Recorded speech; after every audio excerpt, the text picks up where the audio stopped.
Hello? Hello, hello, hello. Try something.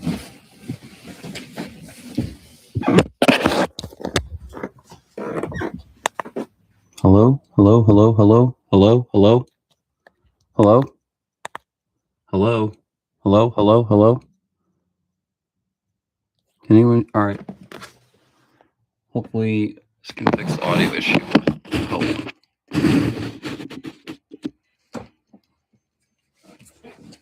Set my microphone.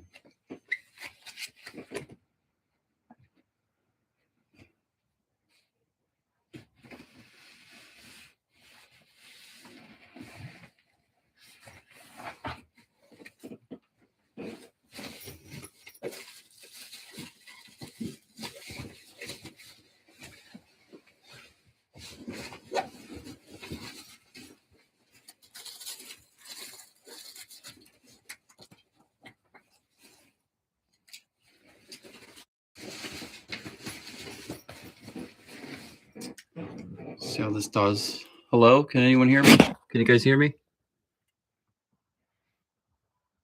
Sound working? All right.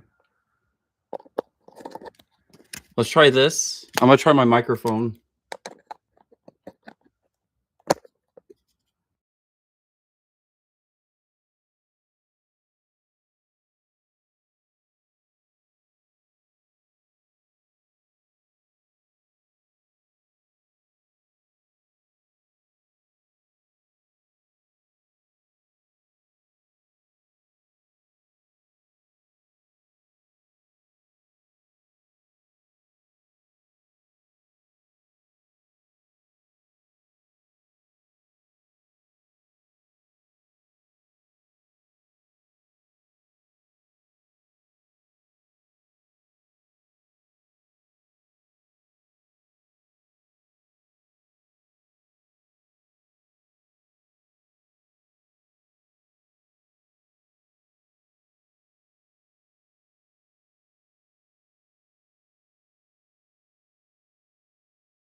Can you hear me?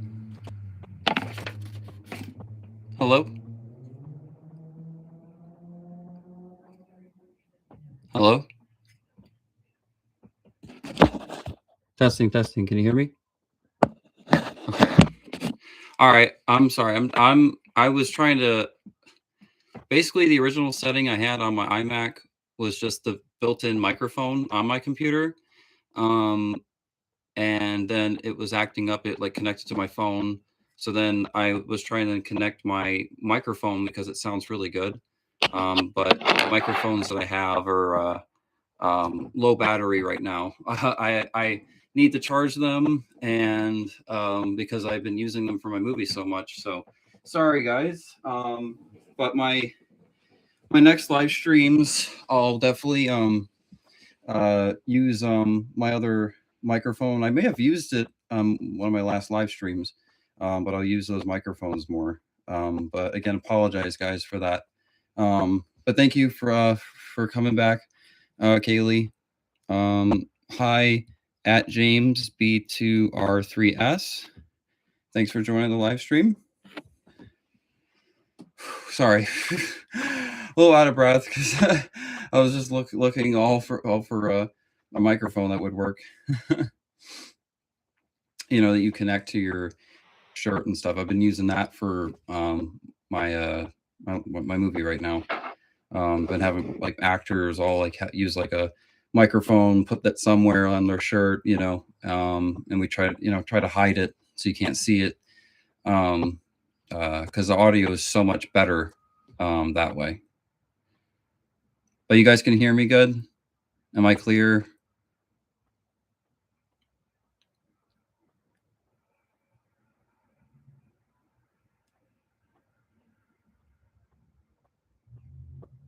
Okay. It is the iPhone 17 Pro Max sound audio. So I would hope it would sound good. All right, so I think I will start with the unboxing, but I'd like to get Zach back in here.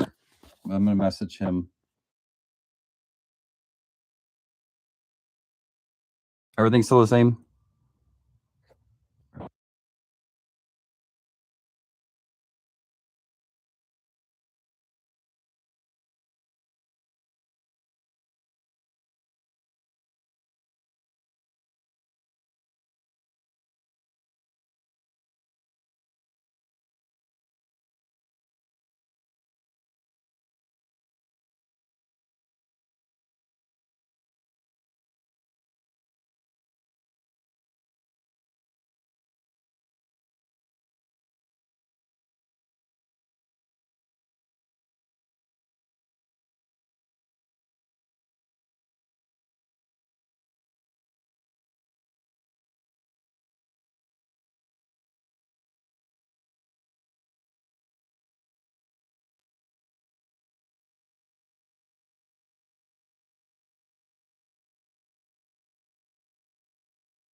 All right.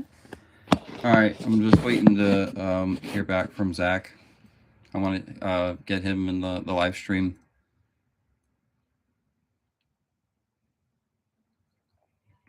But in the meantime, we'll talk about Happy New Year. Happy New Year, guys.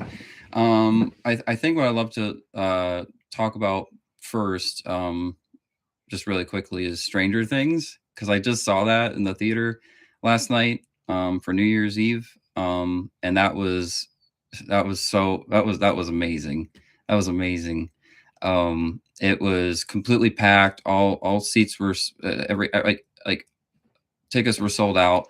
I was lucky to get a ticket for the show when I got a ticket. I mean, it was I haven't seen this at the movies in a long time, where it was big audience and bunch of fans, and the way the audience was reacting, clapping and crying and laughing, like the way the movie experience used to be. It felt like that, and it was just incredible seeing Stranger Things on the big screen. That picture and sound, getting that whole experience was just was so great.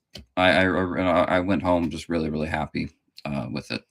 Not everyone is gonna like this finale. There's a lot of people who don't even like this season, and they don't even like the show anymore. But it's fine. It's I think it was really great. Uh, could have maybe a couple things have been better. Yeah, definitely. But I think they did a really great job.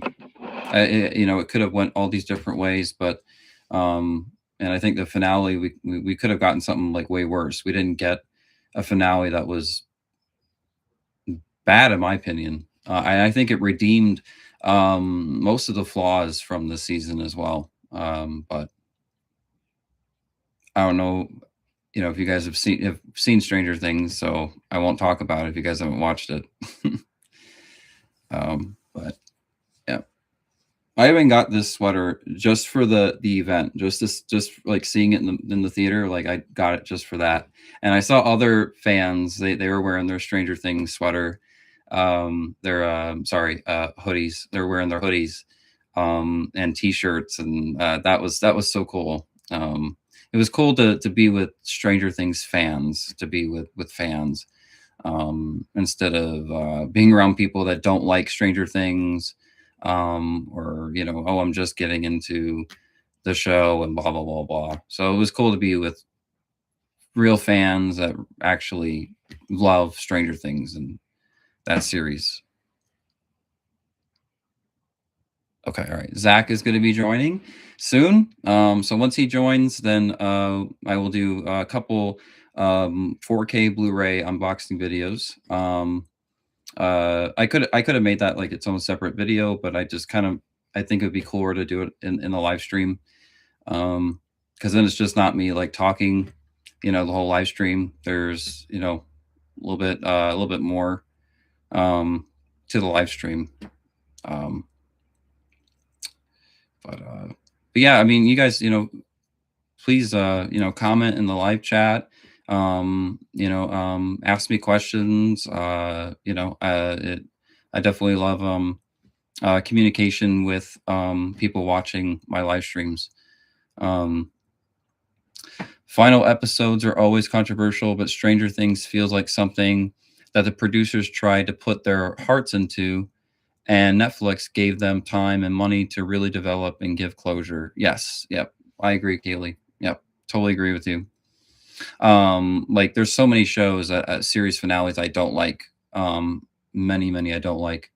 But this isn't one of them. I love this finale, and it makes me so happy too, because I was really nervous if it was going to be actually a good finale. Because the last three episodes, it was kind of had its ups and downs. So hey Zach, happy New Year.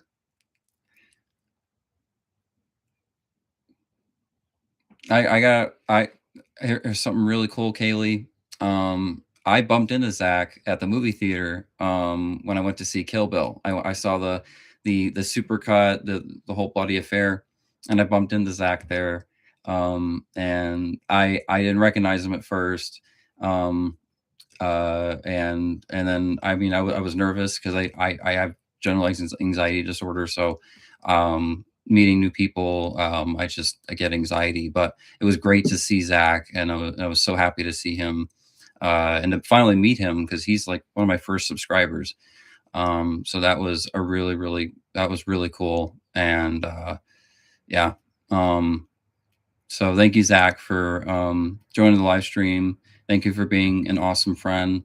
And I'm looking forward to seeing the Lord of the Rings trilogy with you, the extended editions. That's going to be awesome. All right. So what we're going to do now is two 4K Blu-ray unboxing videos for you guys. I want to do that, get that out of the way. So first one is, it's hard to say which one first. All right, we'll do this one first. 007 From Russia with Love. I'm a big James Bond fan ever since I was a kid. I love these movies. I just love this series. So we're gonna first unbox this. This is the first 4K Blu-ray I own of Sean Connery's Bond movies. I own Casino Royale in 4K, and I have that entire Blu-ray box set of the Bond films. Like I have that, which are like the 4K transfers. They're just not HDR. I mean, they still look great. But this is like 4K HDR, so I wanted to pick this up. And From Russia with Love is one of my favorite Bond films. So here we go.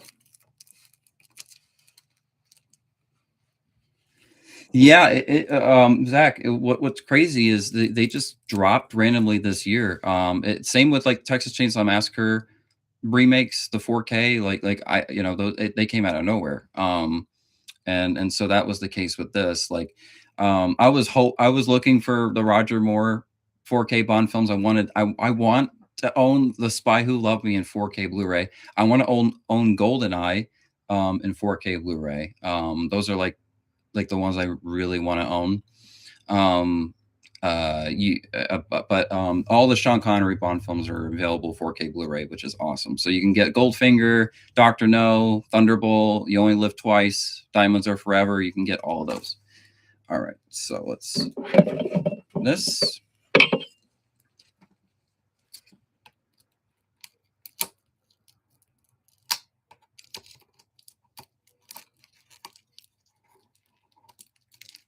One of the biggest downsides of being like a collector Blu-rays is being left-handed.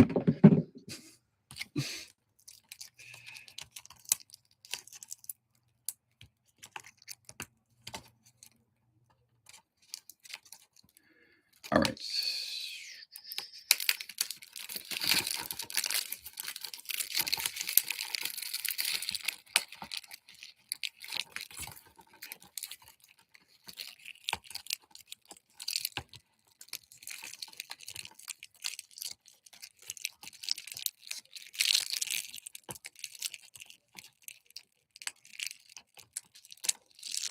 I know his Blu-ray cases are so fragile.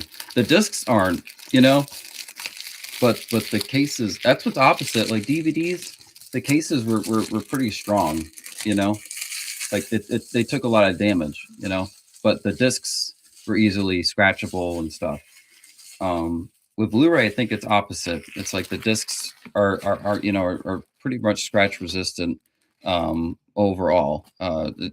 Discs still get scratched on Blu-ray, but I think the cases are really fragile with Blu-rays. All right, so let's open this up. Kaylee says, I own From Russia with Love on VHS, DVD, and PS2 and book. All of them very near to my heart, even the game. Oh, that's awesome, Kaylee. That's awesome. Yeah, I remember the video game. I played that growing up. Like the Bond video games were the best. Like they're the best video games ever. I own like all the Bond games. All right, I cannot show you the digital code. Sorry, guys. But there it is from Russia. It's in red. Look at that. Oh, take this out. That is beautiful. That is beautiful. Wow. MGM did a phenomenal job on this. 4K Ultra HD, HDR Ultra HD Blu-ray. Wow. A Sean film in 4K Ultra HD. It's in the back. It says Dolby Vision Atmos right over there. Look at that. Like, man, so epic. I just love the Bond films. In fact, it probably is the greatest movie franchise because it's 25 movies now, and it's been the most consistent franchise of all of them. Even though there's obviously recast of the actors, I feel like it's been the most consistent movie franchise, and the movie franchise that is, if it ain't broke, don't fix it. And I think that's why the Bond films have succeeded for so long, because so many other franchises try to do all these different things, and it seems to not work out. And the Bond movies, they just knew to play it safe. When you go to a Bond movie, you want this, you don't want something else. You know what I mean? So now, who's your guys' favorite James Bond? Quick question to you guys. Who's your favorite Bond? My favorite's Pierce Brosnan, and then Roger Moore. Those are my top two favorites. All right. So now what I'm going to be unboxing is Indiana Jones and the Temple of Doom 4K Blu-ray. I have the whole James Bond, I'm sorry, I have the whole Indiana Jones box set, like the Blu-rays. I have like the collection that was like, I think from 2012, 2013. And then those transfers still look great. But Temple of Doom is my favorite Indiana Jones movie, and it's one of my favorite movies of all time as well. I mean, this is like, to me, one of the most underrated movies ever. Ever. This is, in fact, the first Indiana Jones movie I saw.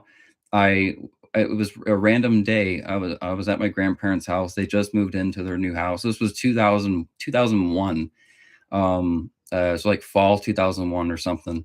And I found the VHS tape under their couch, and we don't know if it was like people that live there, if like they left it there or something. Like, I don't know what that was all about, but I was like, whoa. And this is what I saw, like the VHS of it. And I saw the cover art, and I was like, oh my God. I was like, what is this? Because I'm like, that's Han Solo.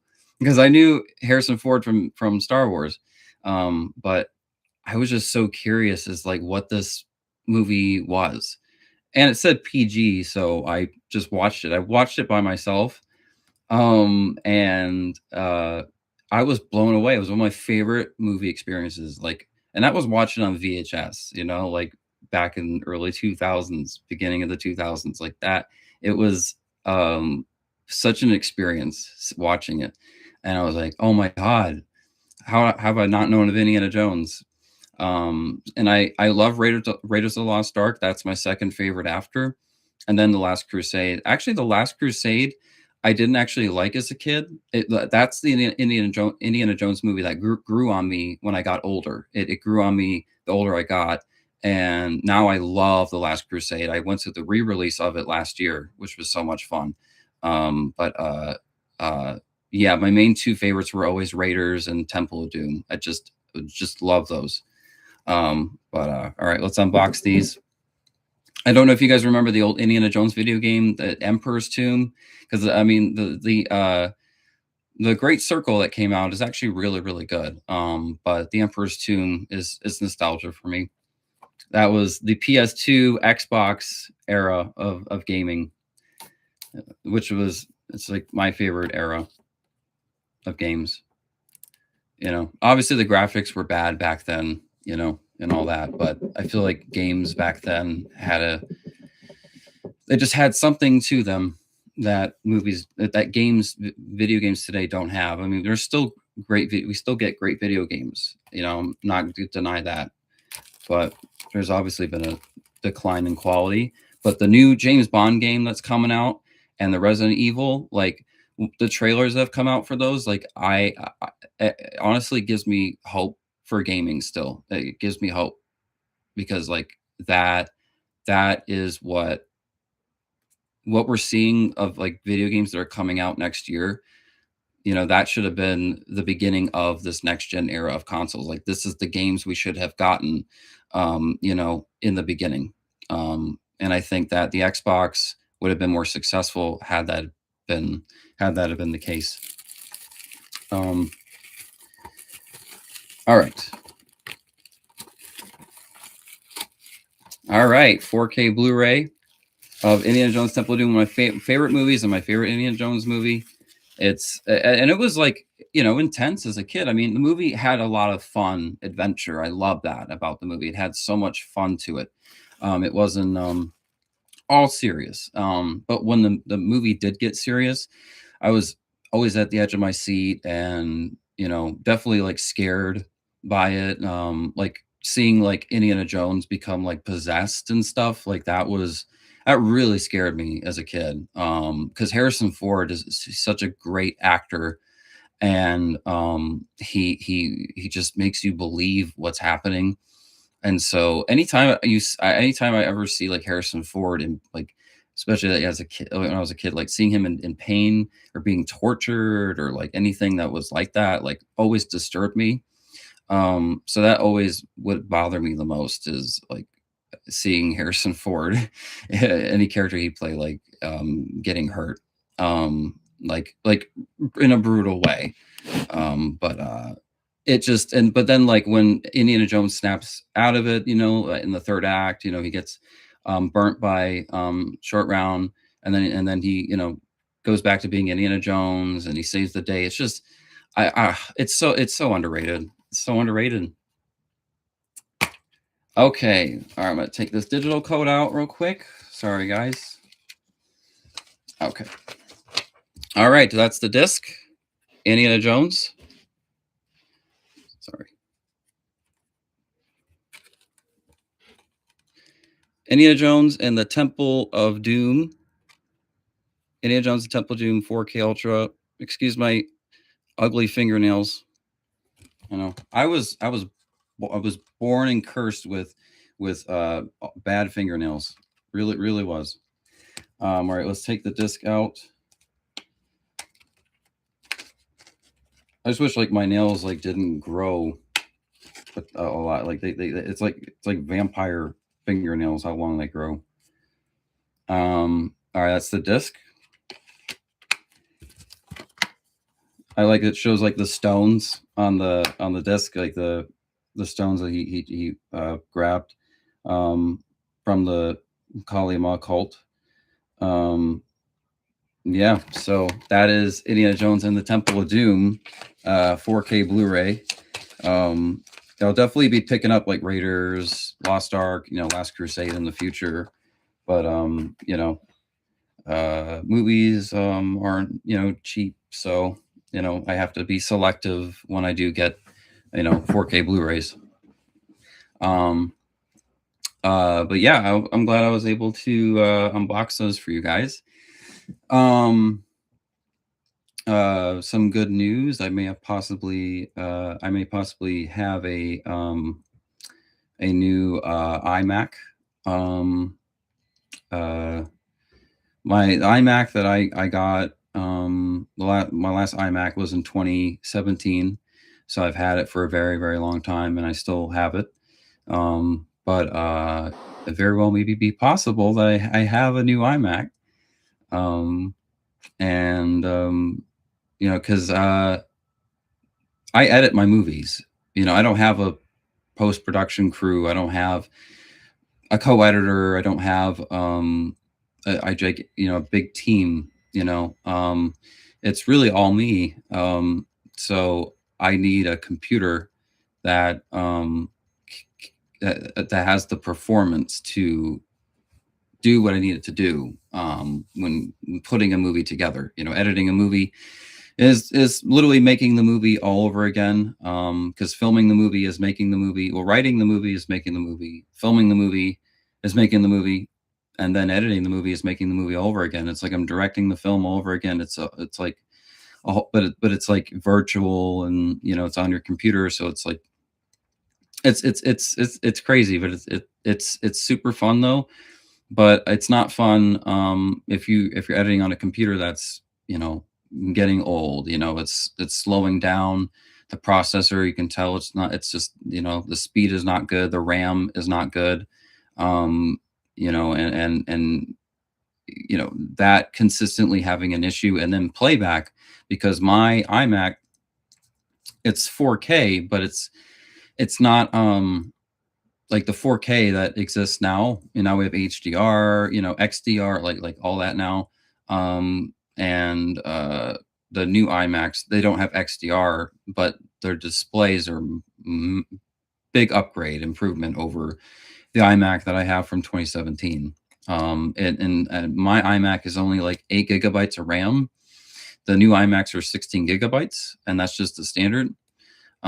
So it's definitely like worth an upgrade. And then I can basically create even better content for you guys than I that's another reason why also like I haven't made as many videos, because my computer, it's just my iMac it doesn't function the way that it used to, where I was able to just like do all these bunch of things at once, and the speed of the computer, it doesn't have that anymore, unfortunately.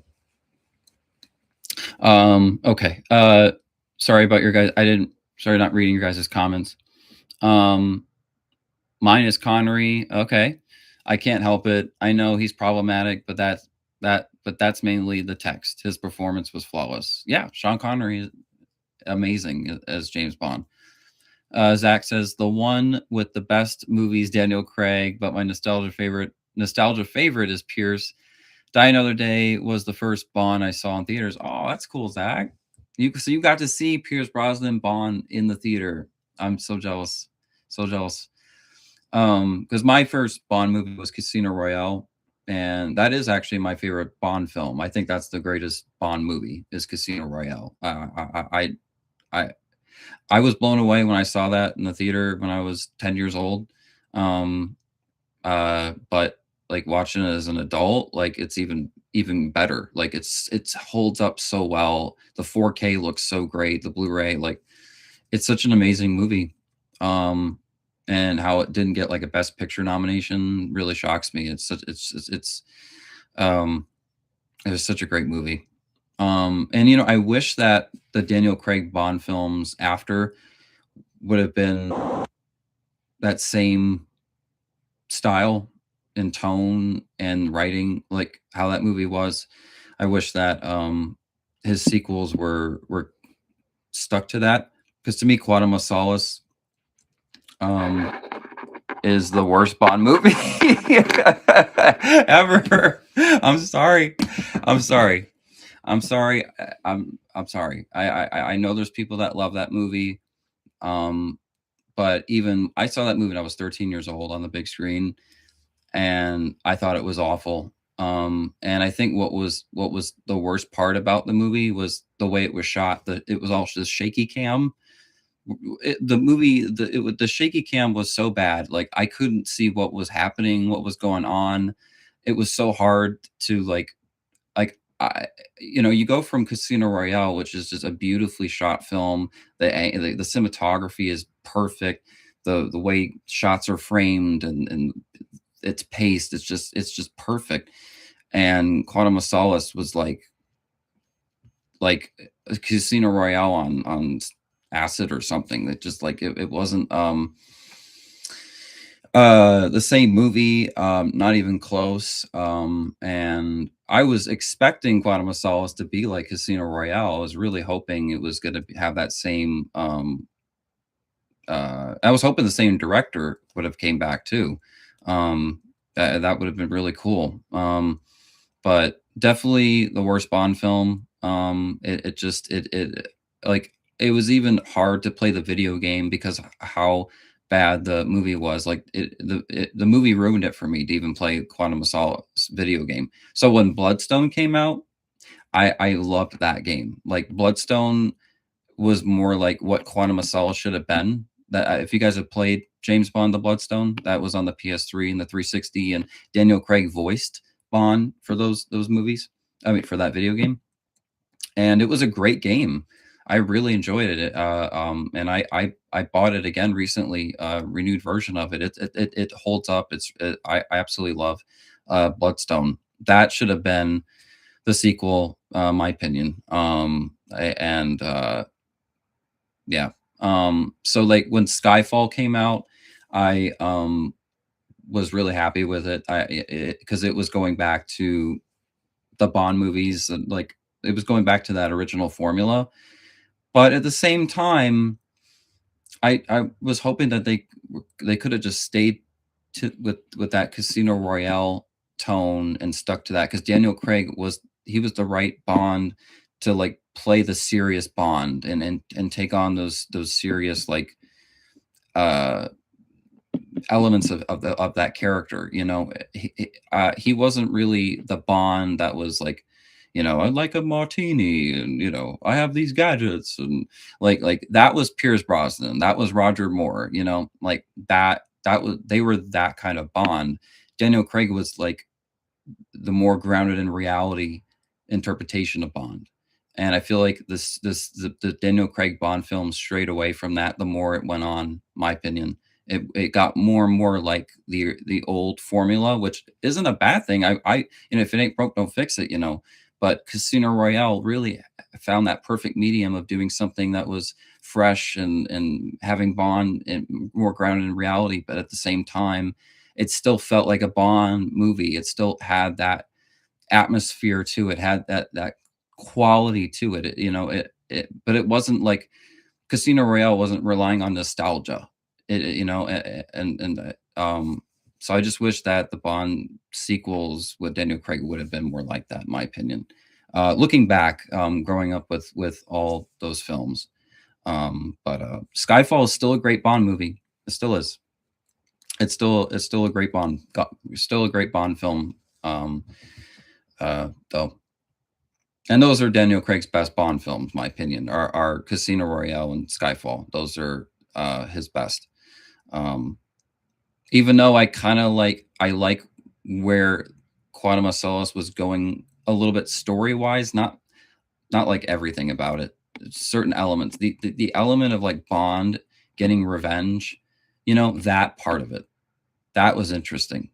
It was other things it was other elements of the screenplay and that story that did not work, or didn't make sense, and felt rushed. It didn't feel like a script that was, it took its time or was really thought out. It felt like someone was like, all right, I'm just going to write a Bond script. Here you go. It felt like it was written like in a few days. I know that the Quantum of Solace was being made at the time of the writer's strike back in the 2008. And obviously that probably had an effect on the movie, when it came to like reshoots, and rewrites or reshoots, you definitely can see that. But yeah. Okay. Zach says, no, I'm sorry. Kaylee says, did you ever see Young Indiana Jones? Harrison came back for an episode or two. It was called. Oh yeah. That show is great. I owned the VHSs of the Young Indiana Jones when I was a kid. I loved that show. In fact, River Phoenix would have been in that show, had he not have died. It's really, really tragic, but that would have been really, really cool. Zach says, Temple of Doom is actually my least favorite of the trilogy. That's okay, Zach. That's okay. Zach says, if you ever want slipcovers for your Blu-rays, check out VHS slipcovers on Instagram. Oh, cool. So if you ever want slipcovers for your Blu-rays, check out VHS slipcovers on Instagram. Oh, cool. Okay. Could you send me a link on Instagram of that, Zach, or on Facebook, if you can? All right, now we have Chris Schaber PU9OP. Have you watched the new Silent Night, Deadly Night 2025? Yes, I have. I really liked it. I had a really enjoyable experience seeing that in the theater. That was a lot of fun. Definitely, it was. I think it was well written. I mean, it's not the original. The original is a masterpiece, and it's not even a horror film that I saw until I grew up, because it wasn't at Blockbuster. It wasn't like promoted like the April Fool's Day, Silent Night, Deadly Night, Happy Death Day to you, like all the Happy Death Day to Me, like those kinds of classics weren't really available at the time when I was growing up. So I didn't really, and they weren't on HBO either, or even cable. So I never got to really watch those until I was an adult. Yeah, Silent Night, Deadly Night was really good. I give it probably a 7 out of 10. Probably 7 out of 10, 8 out of 10 at most. Because I really enjoyed it. Cameron,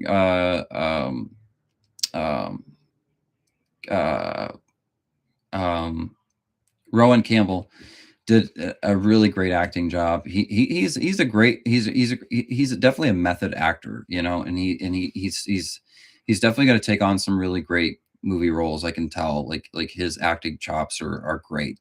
Um, and I don't think like the hate that Halloween Ends got was because of him. I think it was, the writing, that people were mad about how it was written, not so much the actor. Because he is a really great actor. I met him at H45 convention in Pasadena back in 2023, and he was really nice to me and my sister. I wish him the best with his career. He is a very, very talented actor. So yeah, Silent Night, Deadly Night remake was awesome in my opinion. I know not everyone liked it, but I enjoyed it.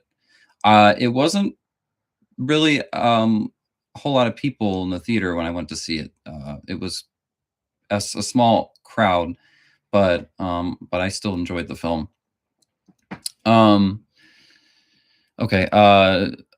Kaylee says Quadamasaurus feels like it should be edited down to a DVD bonus mini movie on the Casino Royale feature. Bloodstone was great. Yeah, Kaylee. Yep, totally agree with you. That would have been really cool. Quantum would have just been like some add-on DLC movie, that would have been, yeah, because Bloodstone would that would have been way better. That's what Quantum of Solace should have been. But also, like, had they have gotten the director of Casino Royale to have directed Quantum of Solace, and had they have spent, took their time more on the writing, and got a different cinematographer, I think, and an editor too. I think that it would have been a fairly decent Bond film. If not, it would have been really good. On the writers and director or directors, these films turn out good or bad. Really, it all starts with a script. It all starts with how a movie is written. But also a big important part to your movie is your actors. That's what I've really learned, is actors are everything. There is no movie without a cast, there is no movie without characters. And they're the most important part to your film. So they have to be written really well. And not everyone's going to necessarily even, like the actor, that's in that movie. And I think that's also plays a big part of why some movies people don't like. It's not because of the way it was written or the way it was directed. They just don't like that actor, and they won't watch that movie because the actor is in it. So that happens a lot too. It's where an actor's in it and it's like a great movie, but that actor's in it and nobody likes that actor, kind of thing. So it varies, and that's the how complicating cinema is and filmmaking. Aren't you getting the Scream 7 official trailer 2 today? Aren't we? Sorry. Aren't we getting the Scream 7 official trailer 2 today? I hope so. I hope we do. I hope that we get we finally get it, Scream 7 trailer. I've been waiting to do a reaction to the next trailer. Because I feel like I can finally then like talk about Scream 7. I can make a video really talking about the movie with the next trailer. I'm going to be able to sort of give better theories, fan theories about the movie, and more of like my thoughts on it. I definitely need a second trailer to be able to do that. I kind of don't want another trailer anymore. It may spoil some stuff. No. I agree with you, Zach. I really do. I do. What's crazy though is I watched every Scream 4 trailer, every Scream 4 TV spot, and yet the movie still surprised me. I still enjoyed it. It still didn't ruin it for me. Because it's completely different when you watch a movie than the movie trailer, and you see those shots from the trailer that they're like extended, and you're actually watching the film. Everything sort of changes. And my mind forgets, oh, I've seen this in the trailer. I've seen this in the trailer. My mind doesn't really think about that. My mind only thinks about that if I'm not enjoying the movie. It's only if I'm not liking the film. But if I'm liking the movie and I'm heavily invested in it, my mind isn't going back to this was in the trailers, this was in the trailers, unless it was like a massive spoiler. And I hate when movie trailers do that. Um, I do think though the trailers that Spyglass have done are actually really good. Like the Scream 5 trailer to me was like perfect. The only thing though that Scream 5 promotion was Dewey, that they were hinting at Dewey's, death, and I didn't like that. Like that's something that you don't want revealed in the trailer or even like hinted because you could just tell by the shots, the way, like in the trailer, you can just tell that that very well, was going to happen. Because he's alone with Ghostface in the trailer, and then you see Gail freaking out and panicking. It's like only time Gail would freak out that much would be as if Dewey died. So yes, like I didn't like that the Scream 5 trailers kind of spoiled that. Scream 6, kind of gave away the whole subway, the sub, sequence, with Ghostface being on the sub. Um, uh, that definitely they spoiled it. What they didn't spoil though in the Scream 6 trailers was the ladder, though. That ladder sequence. I don't remember seeing that, like, Ghostface shaking up the ladder in the trailers. That was something that was saved. The one of the ghost faces being killed off in the very beginning, of Scream 6, like that was not promoted in the trailers. So that was a huge surprise. Um, uh, there were definitely moments in Scream 6 that weren't in the trailer that I was like, oh wow. But yeah, I get nervous with movie trailers, especially with Scream, because with Scream, it's like Clue. You don't want to know anything. Like when I watched the movie Clue as a kid on VHS, um, it was such an amazing experience because I didn't see anything. I didn't watch any trailer before that. I didn't know what to expect. And that was the original Scream movie. I didn't see any trailers before that, or for Scream 2, for Scream 3. I didn't see any trailers for those movies. So I got to really get invested in those films and not have it spoiled for me. So that, yeah, I worry about that with movie trailers. But it's like it's a hit or miss though, because there's movie trailers where the second trailer shows pretty much like most of what the last trailer showed, and it's very little of like new things that they show you. Um, and I just hope that, because Kevin Williamson is the director of this one, and how he's been so, how much he, cares about spoilers, leaks not getting out, and people not, people knowing, not, he doesn't want people to know, like, what's going to happen in the movie. I see, I don't know. I don't know. I feel pretty optimistic that the second trailer is not going to show, um, like massive spoilers, because I feel like the first trailer already has, it pretty much, it's like the scene is already ruined for me with Ghostface, knowing where Sydney is, behind the wall, and he does that tap, with the, his knife, and then starts, you know, like that moment, that's a part that you don't want to see in a trailer. That's a moment you want to experience, in the movie first. And honestly, I think that is like that would be the moment I would not want spoiled, if it were to be in any like movie trailers. Um, because that to me looks like one of the most like suspenseful moments in a Scream movie. And we haven't really gotten really good suspense from Scream in a long time. And Scream 7 looks very suspenseful. That's what I think why I was really got me excited about it, and why I was so, like, numb by it is it felt like the first 3 movies a lot, with, like, how suspenseful Scream used to be. Like, even though Scream 3, that's not my favorite of the series. In fact, my least favorite, but Scream 3 still had suspense, you know. Um, More so the first two. I'm talking more about the first two movies. Um, but it felt a lot like those first two films, and that like suspense that we've been missing.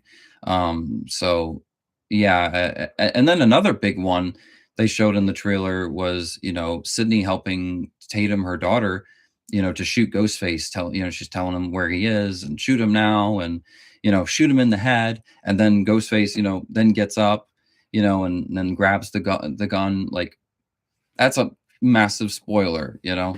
And Ghostface burning down Stu's house, you know, the old house. Like, I feel like the biggest spoiler has already been in the trailer, but I don't know. It's also a curiosity to uh because like I'm just really curious as to where this is all gonna go. But okay, Kaylee says, I like that Randy's niece and nephew will be the connecting characters to 5 and 6 with 7.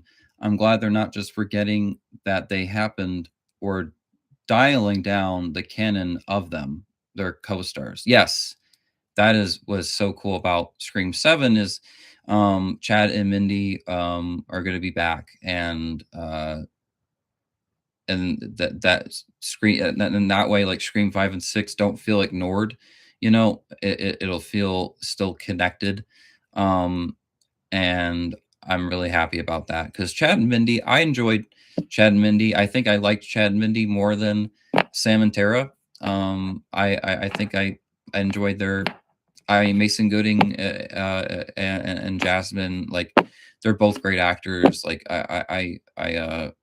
like Yellow Jackets, Hard Eyes, like they're great. So I'm really excited to see them back in Scream, and where they're gonna go with their characters. I worry that they're gonna have like that they're just gonna be killed off in some like sequence, you know, and it's gonna feel we're gonna have like a moment where it's like, hey, the storyline, the story of Scream now is no longer about Sam, Tara. It's no longer about the core four, you know, and now it's about Sydney and Tatum and these characters. So I could see like a moment where they both get killed off, you know. You know what would be really cool though is if, I know this is really crazy, but if Chad and Mindy were Ghostface, they were Ghostface in this movie. You know, I'm just saying, and everybody would expect that, but you know, Mindy is like the movie like expert, you know, and Chad, you know, it could be very well written. You know, he has the PTSD from 5 and 6, and you know, like I think that would be more fresh than just giving them like a death scene, you know, in the movie. Oh, let's move on. You know, I think them as Ghostface would be way cooler, um, because how relevant they've become, being in two Scream films, and 5 and 6 both did very well financially, and they were a hit with people despite what internet says about 5 and 6. Like, you know, they're still heavily liked and loved movies. Um, if Stu comes back in Scream 7, what are your thoughts? Do you think Stu will be a patient mental asylum? Um, I think that Stu is back for AI. Utilizing for the utilization of AI. Scream 3 already, you know, Scream 3 was ahead of its time when it came to like the voice changer, because when that came out, I thought that was hysterical, because it's so unrealistic. I mean, it was a interesting concept, you know, but like for a Scream movie, you know, because it wasn't even like Scream 3 was set like 20 years, 30 years in the future, you know, and so they're trying to be futuristic. Like Scream 3 literally takes place like 2 years after Scream 2. And so it was a very unrealistic thing and really took me out of the movie. But here we are, 2025, AI, artificial intelligence. where, that is no longer unrealistic. It's reality now. It's our reality in the 21st century. So I think that Scream 7 is going to be going all into AI. It's going to be going into deep fakes and AI voices and AI generated and like all that stuff. And Tatum's character and and Sydney's character being attacked by these deep fakes, and they and they have to, and then they find out that it's not real, and like going into technology now that we going into with AI, or we don't even know sometimes if it's real or not. You can't even tell a lot now, which is scary. So I think Scream 7, this is the perfect film to go into that, instead of going down the movie route. This Ghostface is doing this because of this movie franchise, or I feel like the Scream movies have it's like been there, done that. Let's do something new. Let's do something fresh. Ghostface can be anybody, so you really you can do a bunch of things with that character. You're not really restricted like you are with Michael Myers and Jason Voorhees, where they have to be it has to be written a certain way and things have to be done a certain way every time. Um, with Ghostface, you can go a whole bunch of different directions with that character. So I think AI would be really brilliant, because it's like obviously someone who is Ghostface is from Woodsboro, or one of them is from Woodsboro, but Chad and Mindy are from Woodsboro. I mean, he said Ghostface does say it reminds me of where we grew up. And when Ghostface says that, where we grew up, it's like, is Ghostface saying that because Ghostface did grow up in Woodsboro, but maybe not at the same time as Sydney, but they both grew up? Or is that Ghostface from Woodsboro at the time Sydney was, and grew up with Sydney in Woodsboro? You know what I mean? I feel like that line can go either way. But it's I just think that the AI would be the greatest direction to go, because you can bring Stu back. You can bring I mean, they're bringing Scott Foley back. They're bringing Roman back. Like, it's a great way to bring back the original cast, from the original trilogy, but incorporating them in the franchise in a realistic way, instead of like, oh, they're back from the dead.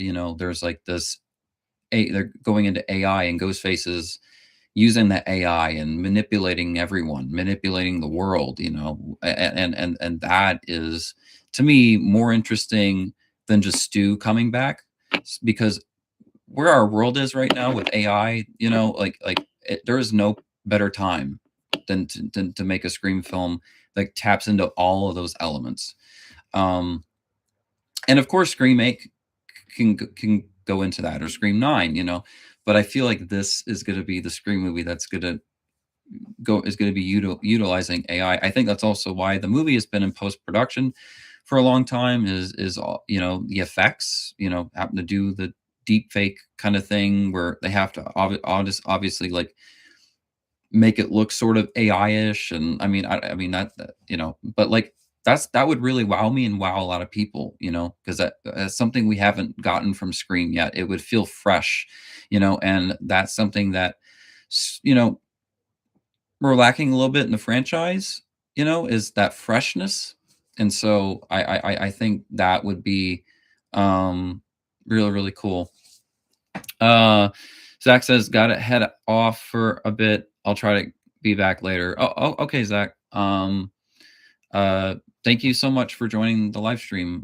If you can come back, that'll be awesome. But thank you so much for joining in the time you were able to, and I hope you have a great night. I hope you have a great New Year, and I hope you had a great last day of 2025, 31st, New Year's Eve. And yeah, I'll talk to you soon, Zach.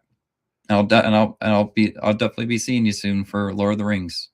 So you have a good night, man, and feel free to come back to the live stream if you can. I'm going to be live streaming up until like 9:30. So, so yeah, I'm not going anywhere for right now. All right, 1 second, guys. I'm sorry. I need to take a sip of my water. I'm sorry, my throat.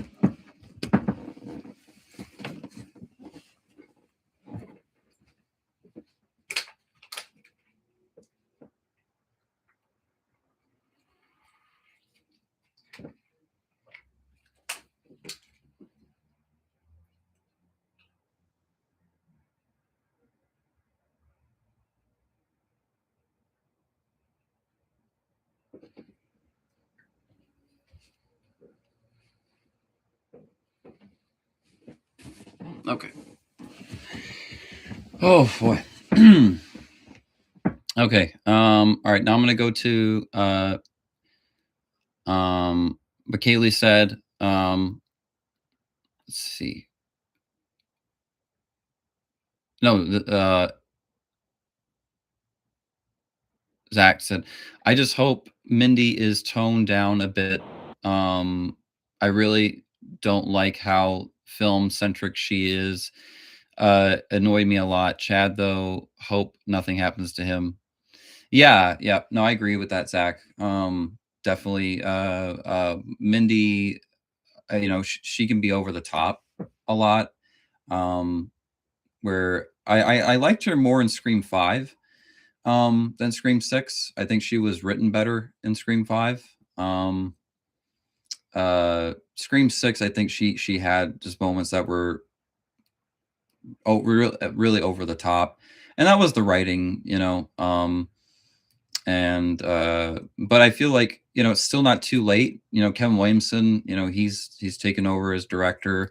So with his direction, he could easily direct Jasmine to be not as intense about movies and trivia and blah blah because I obviously Kevin Williamson is heavily involved in the writing process with this movie, and that's just what's really exciting about this is the creator of the franchise, the person who came up with Scream, is directing a Scream movie. I think that's really cool. I mean, because Patrick Lussier, the editor of the first three Scream movies, he directed the Scream show. He directed an episode. So it's cool that like the editor of the original Scream movies, the original writer, like that they are now like directors, of the series. Like that is super cool, and like you can tell that's their like nod to Wes, like their tribute to Wes Craven. And it just shows like how amazing person Wes Craven was. How many people loved Wes Craven, respected him, and just how brilliant he was as a filmmaker, as a writer, as a director. He was such an inspiration to me growing up. So when he died, that was really sad. Because he was amazing. Let's see. I'm wondering what Dewey's character's role will be in Scream 7. I think it could be like Randy's videotape or just flashbacks. That's my guess. Yeah. No, I think it's AI because in the trailer, in the Scream 7 trailer that's been out, he says all your friends died by just being near you. That's Dewey's voice. You know, I think that is AI generated. So I think Dewey is in it for the sake of AI, and I think he's going to be deep fake too. So he will be in it. These actors will be in it. They'll have scenes. It's just going to be deep fake, like style, to ground it in reality. Because Scream, even though it's had they always have that moment at the end. The killer always comes back. And they like die twice. Aside from that, like Scream is very grounded in reality. There hasn't been really anything supernatural the franchise has done. if anything, characters that have like lived multiple stabbings, in reality, real life, they wouldn't have survived that, but like the Scream films are the most like grounded in reality of like any slasher franchise, aside from Saw and some other horror franchises, but like Scream is one of the more realistic ones, because they it's always in reality each movie, because it's a new ghost face, it's a new killer each time, and there's a different motive, and so with it being a new ghost face each movie, it feels like realistic, like if it was like the same killer every time, I think it would lose its effect, its suspense, when we go into a Scream movie and we don't know who the killer is, we're guessing the whole film, and we're like, looking for clues, like we're looking through a magnifying glass, like who is it, so when you do get the killer reveal, it's like, you know it can definitely be disappointing, where it's like, oh, I saw that coming, of course, but it's an experience, when you see the like killer reveals each Scream movie, whether it's good or it's bad, you always feel a certain way when it happens, there's like that relief, where it's like, oh, okay, this is who's been, doing everything this entire movie. It's like when that like mystery is revealed, it's like, wow. Um, so okay. Chad and Mindy as Ghostface would be iconic. Yes, I agree. Kaylee says, I love Scream as a who done it, but do you think it could survive a supernatural twist? I'm gonna wear my glasses for a little bit. My eyes are hurting. I love Scream as a who done it, but do you think it could survive a supernatural twist, or would it fall flat and become a joke in the next movie? That is something that, honestly, it's something they shouldn't do, because that's something that Wes Craven never wanted, for it ever to be supernatural. Like I remember in the audio commentary for like the first Scream, or Scream 1 and Scream 2, I think it was. It's like it was Randy's death scene, and he said, "Yeah, we're not for bringing characters back from the dead." And that was back, Scream 2 doing, his audio commentary for that. So pretty much growing up, like I'm used to Scream, not bringing characters back from the dead. It's just not, what the franchise is known, for doing. And I honestly give Scream a lot of credit for not doing that. They keeping it fresh, not going down a nostalgia route, I think is really, really smart. So like bring the characters back, like Randy videotape in Scream 3, or like Billy, the hallucinations Sam had, and in Scream 5 and 6, like you bring like those actors back in like those ways, I think, or the artificial intelligence, AI, the AI voice, a deep fake. I think that's really clever ways of bringing back characters without it, being, nostalgia. It's like it's super like massive nostalgia. But I think that it'll be a hit or miss. But honestly, I think it'll be, that'd be mixed response, because like I do want Stu to come back. I do. I want him back as Ghostface. I do.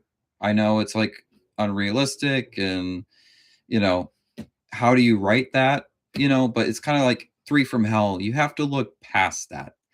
Stu survived 1,000,000 to 1, and somehow he survived. Somehow Palpatine returned. It's like I can go with it because it's Matthew Lillard.